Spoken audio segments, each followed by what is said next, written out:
Ciao. This is as far as my Italian goes. So today I would like to tell you about Tagless Final, obviously. But before we begin, there is one interesting thing about this presentation.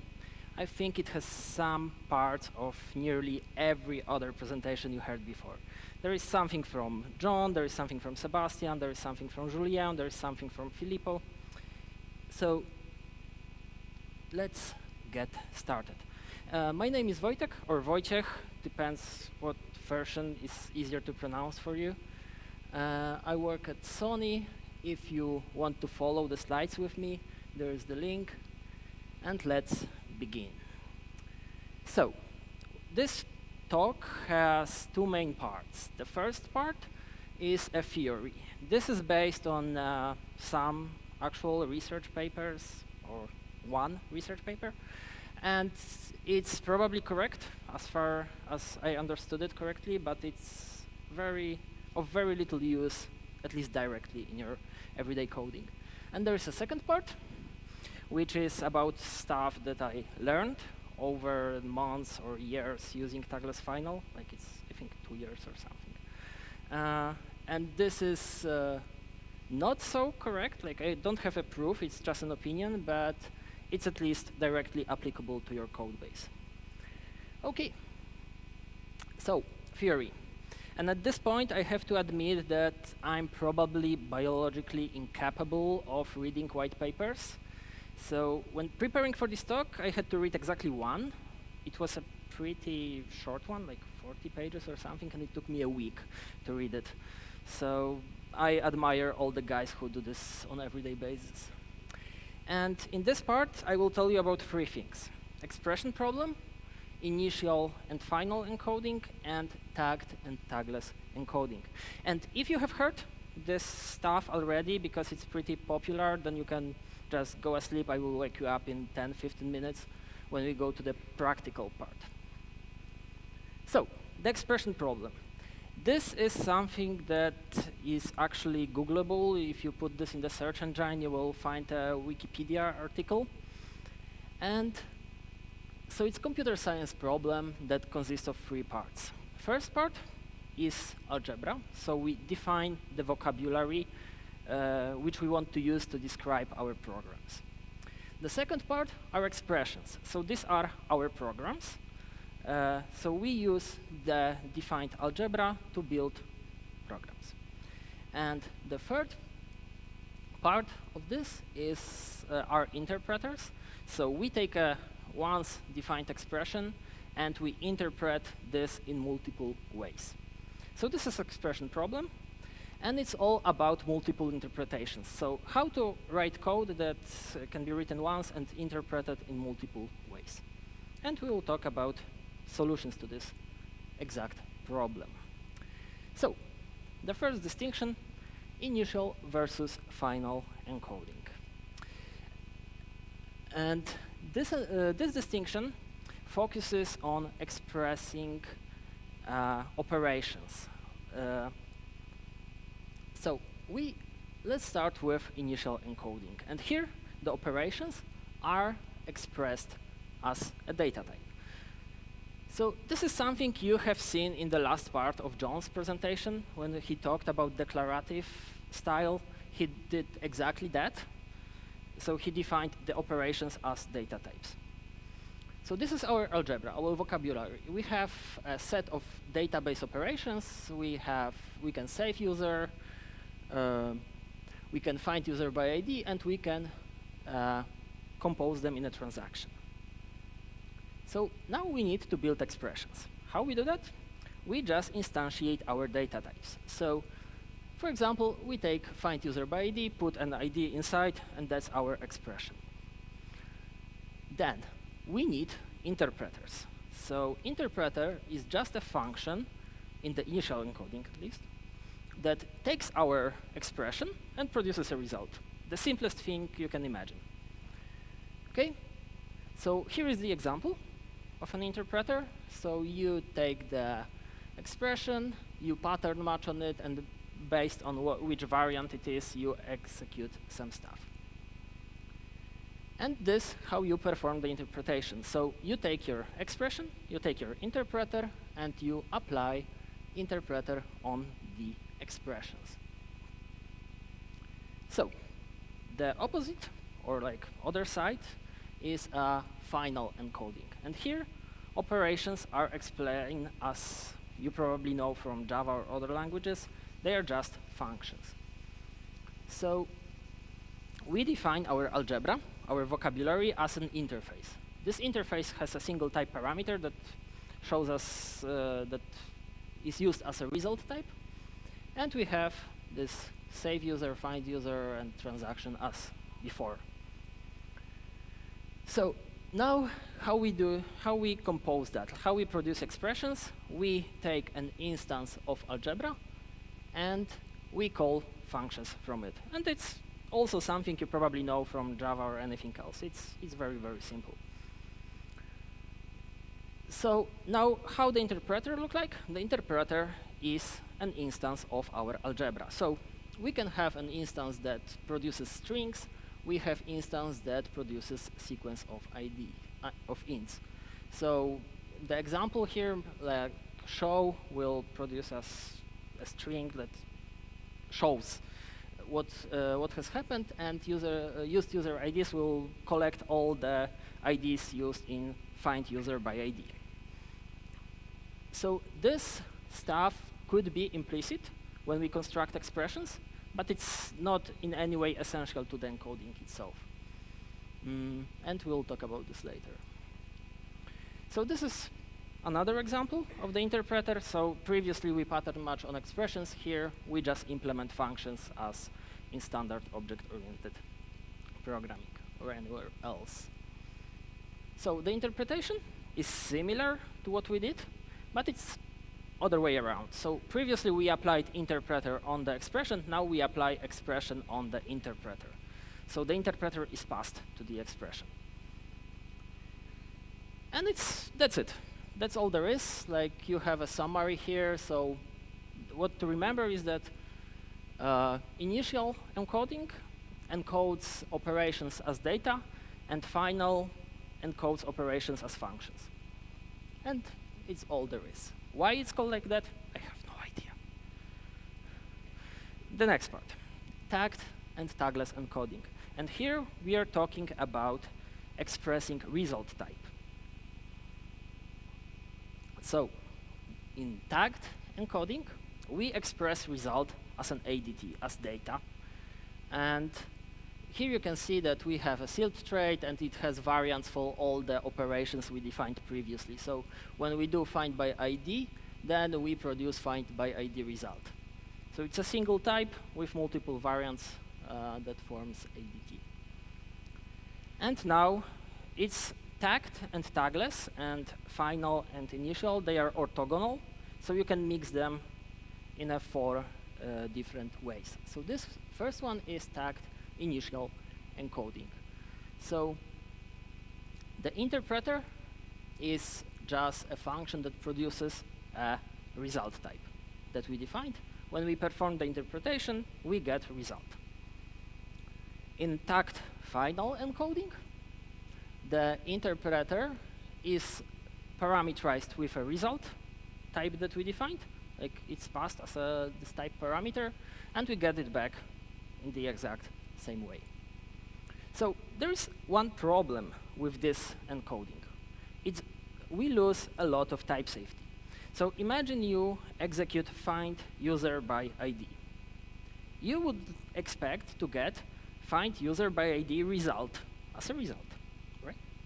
But you get result, this generic wrapper type. And it's bad.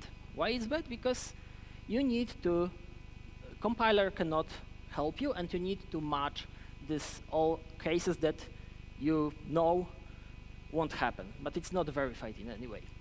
So this is why this tagged encoding is not very popular, and this is why people came with a tagless one. Before we move on, you probably wonder why it's called tagged. And this time, I can answer you that.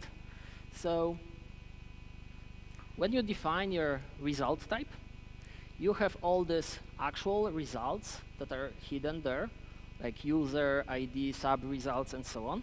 So these are your results. And these types are used only to distinguish the cases. And they are called tags for some reasons. So this is why it's tagged, because you tag actual result with an additional type that allows you to distinguish them. OK, and now we go to tagless encoding. Tagless encoding does not have tags, as you can imagine. And here the algebra is parameterized with a result type. So in a tagless initial, as I said, we can compose. So tagless initial, we have operations defined as generic data, generalized algebraic data types, which basically means that our simple sealed trait gain a type parameter. And now we can say that save user is dbops of int, right? And find user by ID is dbops of option of user. These types then show up when we create expressions, and they also show up in interpreters and interpretations. We can ignore that type if we have the simple interpreters that do something not related with our result types, like here's a string and sequence of int. But you can use it and produce this type. Like if you do this synchronously, it's t. If you do this asynchronously, it's task of t.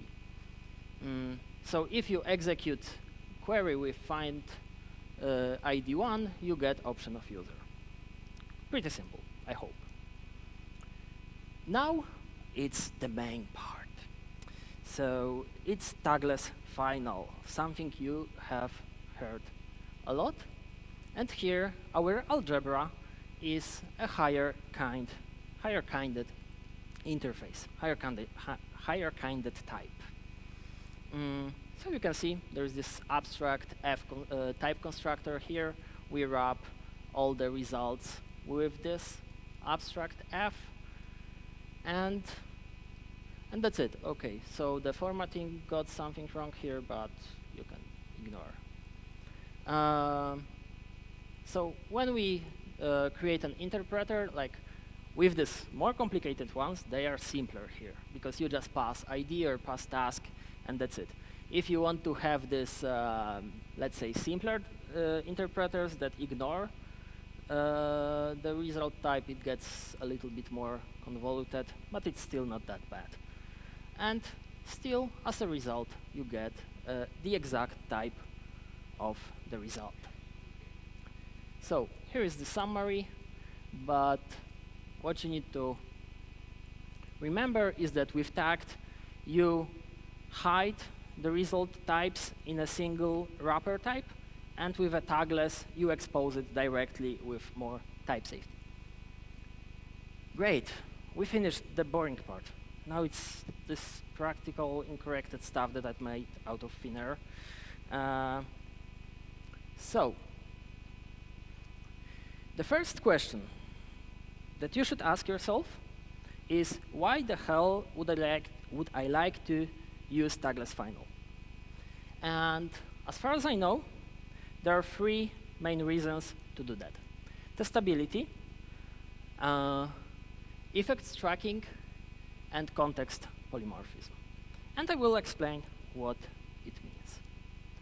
So testability is a way of injecting stuff. So it may be a little bit controversial, especially in the context of Filippo presentation. But imagine you have a function that communicates something to the user, and you don't want to test the console. You just want to test if the message is correct. So you can inject here different implementation of console in your tests than in your production code. Okay? But the thing is that object-oriented programming got that, like, it has it from the very beginning. You have a class, you have its constructor, you take dependencies as constructor parameters, and it has exactly the same result. So it's not really that good reason to use tagless final. The next one, effects tracking. So if you have a signature like that, and you have this abstract f parameter, theoretically, everything you can do with it is defined by its constraints. So you have no idea what it is, you just have some constraints on it. So for example, some operations related to console, or you can have a monad here that tells you that you can join these operations together, but it's all you know. Okay? So based on that, you can only reading the signature of a method, you can reason about what's happening inside, at least to some degree. The problem is that it can lie. Like, Scala is not a purely functional language, and you can still do unsafe stuff here, like at least printing to console, showing exceptions, and different stuff. So this ability to reason based only on the constraints is not really there. And the next one, context polymorphism. So you may want to have a single method that you can reuse with different wrapper types. And this is what the expression problem was about. You have a single expression, you want to interpret that in multiple ways. Okay? And it sounds good, right? The problem is that why would you even want that? Like, isn't one type enough? Probably it is. So we have this function can be polymorphic. The first thing we need to understand when we are discussing this topic is a distinction, yet another distinction, between libraries and applications. So libraries are very generic, very reusable pieces of code that benefit tremendously from being polymorphic. For example, I don't know if you know HTTP4S, it's polymorphic in the context type. And so from day one of ZIO, it could be used with HTTP4S. So it's beneficial. And here are some examples of highly generic libraries. But applications are different, much more different, because they are not generic at all. They're focused on a single problem, and you're not supposed to reuse application code via code dependencies. You can use that via inter-process communication of some sort, but not as a code dependencies. So, when we talk about this polymorphism, you need to understand that it's different for libraries and different for applications. A lot of speakers will be coming from libraries background, and they may be a little bit biased. So keep this in mind. So I will focus on applications, and I'm an application developer. I developed few libraries in my life, but I develop mostly apps. And in context of an application, you have only two significant contexts. One is for your runtime, stuff that you use for running your application, and this can be cats.io, Monix task, or ZIO. And you have tests. And in tests, you may want to simplify stuff. Maybe you don't need your super I/O monad, but instead you want simple synchronous tests. Okay? And this is why you may want to consider tagless final, just to being able to have the same code run with ID and I/O. But it's not everything that's there. We'll talk about this a little bit later. So, to summarize, you can have better code understandability via effects tracking. If you keep discipline, like in a code review, you don't allow for side effecting methods or stuff like that, then you can reason about your code in this way. You can have these tests that rely on ID directly, not on your actual I/O. And the third argument is a little bit funny. It's like with this object relational mappings, ORMs, that tells you that you can swap your database, and rumor says that someone actually did that. I never heard about such a case. But yeah, if you want to switch from Monix to zero or from zero to stack of monad transformers, then with Tagless final it's easy. With direct implementation, not so much. So now I will give you a few tips about using Tagless final. So the first one is that it's not for free. And here we have a quote from a friend of mine. I will read it. So functional programming in general and Tagless final in particular are about security. Code security and job security both achieved via code obfuscation. And this is true to some degree. Like, you have this quite simple, unsafe API. And you want to make it a little bit safer, you wrap it. So now you just put task around it and it's automatically deferred, or all errors are catched, it's referentially transparent, and wow, great, right? And now you want to do this with Tagless final. And you can use sync, but you can, but I'm not gonna talk about that. Let's do this simple, and you have to have monad error to catch errors, and you need to have defer to defer the execution of the call. Two separate type classes, and yeah, the code is more or less readable. And you have all the problems that Filippo talked about, like the over-abstracting stuff. So if you want to do Tagless final, great, but remember, it's not completely for free. Okay, so tip number 2, you should use modules and interfaces so you can hide the implementation details. And here in Scala, we have 2.5 or 3 ways to encode Tagless final. The first one is most closest to Haskell. You just define a static function that has a type parameter. You put all the constraints here, and that's it. That's your program. The second encoding is close to what we know from Java, for example. So we just define a class, and it has this type parameter. It has type classes as implicits, but every dependency that is not lawful type class, you just take as standard constructor parameters and implement your functions without any more parameters. And there's a third way. So this is object-oriented way, and this is even more object-oriented way. So it's called object algebras, and this is a mechanism on which endpoints is based on. If you have seen Julien talk, it's used under the hood. So you move your type parameters to type members, all the constructor parameters to methods, and go from there. So my hint is that if you have no other opinions, then go with the second approach of using just traits and classes.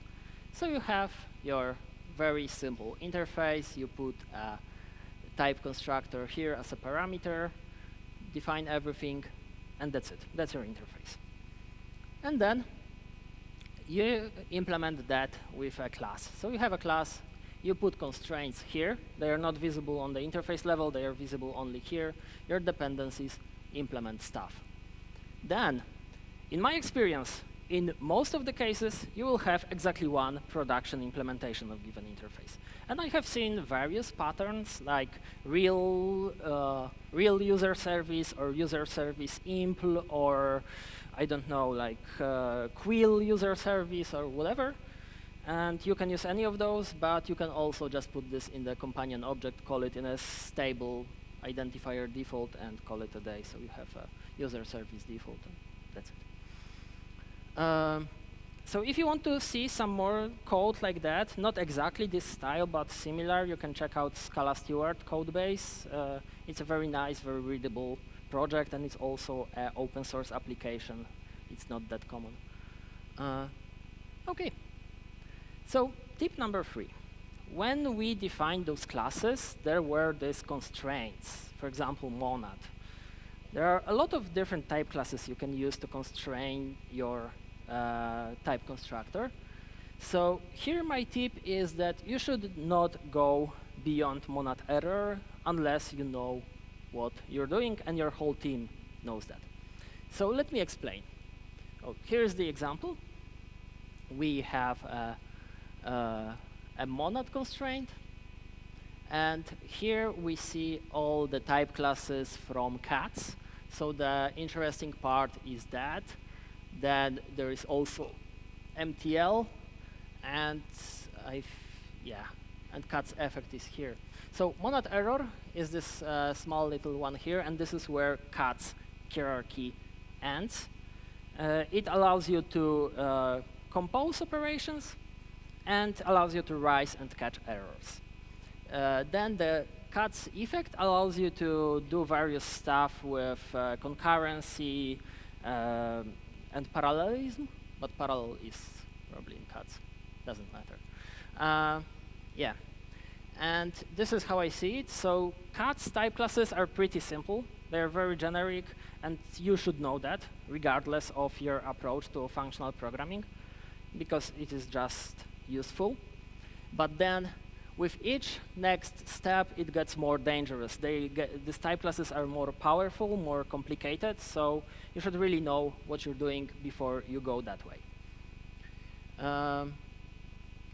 So, what to do when you need something more than monad error? You can simply go with direct implementation. So you still have your completely abstract interface, but on top of that, you build an implementation specific to Monix task, for example, and you get all the benefits of it. You don't need any kind of type classes. Your code is less polymorphic, but it's simpler to understand, for example. So the next one. You should not use monad transformers in public interfaces and global context. And I'm not talking here about performance. I really don't care about performance at all. Like, typically, I'm bounded either by database I/O, HTTP I/O, or file I/O, and this is what constitutes my performance. So I don't care about monad transformer stack. But if you do that, if you put either T in your F, this means that you have a single error type for your whole application, let's assume, because all the interfaces will share the same type parameter. If not, then it's a different story. But if they do, you have a global error type, and you don't want that, probably. If your application is big, you want to have layers of errors that you transform one into another, handle or not, and so on. The only reasonable global error type is throwable for really exceptional situations that are not supposed to be handled. If you put state T there, it means you have global state, and if you put reader T, you have a global bunch of global dependencies. So you cannot really track what depends on what, because everything has access to everything. So the tip number 5, use covariance. And here you can add this little plus sign, and it will make your life easier. I'm not gonna talk about what it does and how it works, because it's pretty complicated, but you may come to a point when stuff don't work and you read variance somehow. So at this point, just go check it, and maybe it will help you. Okay, and how we are with time? I think we still have. So there is another tip. So I talked a lot about how to constrain your tagless final, how to do this in a way that is more approachable, simpler, and not that complicated. But if you have a team of experts, of functional programmers, you may want to go a little further. And I encourage you to check it, because maybe there's something you can use. And I have an example of what you can do with tagless final approach. We will use two libraries called cats tagless and sleek. So Um, we have our interface, as many before, and we have an interpreter based on Slick DBIO. So it's not Tagless final style, at least here, this implementation. It's with concrete type constructor. It's DBIO. So it's not general purpose I/O, but it has one very nice property. It allows you to execute stuff in a single transaction. But if you do this like that, this will not compose with your rest of your program that requires Monix task. So what you can do, you can add an auto functor k from cats tagless to this repository. This will allow you to call this little method mapk on instances of your interface. And let me explain. We know how to transform any DBIO into a task. To do that, we need two things. We need database config, which is just config of your database, obviously. And we need a scheduler on which we want to run our code. It's not mandatory, but it's a good practice. So now we define a higher order function, so natural transformation from DBIO to task.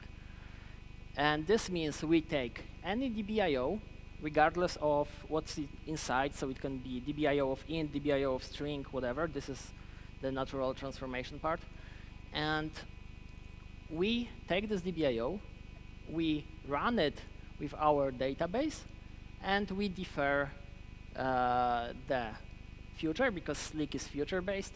And then, after that, we say that this stuff should run on our I/O execution, so I/O scheduler, so our I/O thread pool, not to starve the main thread pool when we wait for stuff from database.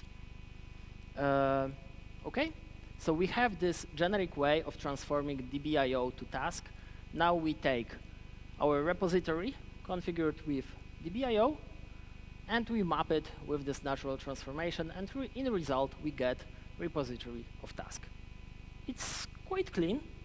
It's not very easy to understand. There are a lot of things there, but it's possible. And maybe you have enough experience to do that, and maybe you like it, maybe it simplifies your code, and then it's possible thanks to cats tagless and tagless final style. Okay, and we are coming to an end of this talk. I have few final remarks. The first one is that we are in Scala, we are not in Haskell, and we shouldn't be following Haskell blindly. They do stuff in their own way, and we have a lot of features that are not there, like inheritance, classes, and so on. And we should try to leverage those. This is very much in the spirit of Sebastian's talk. So next, I strongly encourage you to use tagless final in libraries that you write. So if you want to write a library, publicly available one, then at least try to do this tagless final, because it will increase adoption, increase usability and reusability of your code. Then, if you're writing an application that you probably can use tagless final, you don't have to. You need to consider on your own. That's your job. But try. And yeah, the last point. You just should really go and try things out to see if they work for you. Don't listen to people blindly. If someone tells you tagless final is awesome or tagless final is bad, just go and try this out. Okay, so this is all I had for you. My name is Wojtek Pituła. I'm on Twitter. This is linked to the slides, and I will be happy to have questions if we have time. Thank you. Thank you, Wojtek.